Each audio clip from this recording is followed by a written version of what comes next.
धन धन नगर अयोध्या की, धन्य राजा दशरथ है। आहे धन धन नगर अयोध्या की, धन्य राजा दशरथ है।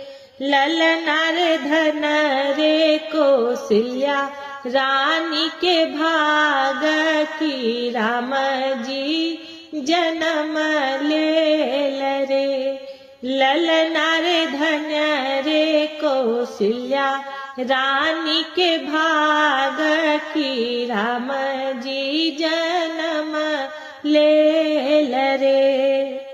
आवतु पुरहित पंडित और वशिष्ठ मुनि है। आहे आवतु पुरहित पंडित और वशिष्ठ मुनि रे। ललना रे मुनि देखो राम लग्न के कोने तिथि जनमाल रे। ललना रे मुनि देखो राम लग्न के कोने तिथि जनमाल रे।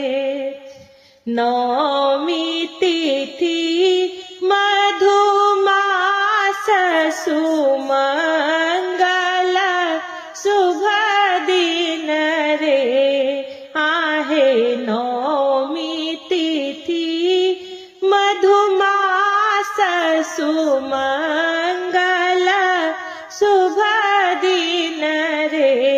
ललना रे जनमल रघुकुल नंदन, असुर निकंदन रे।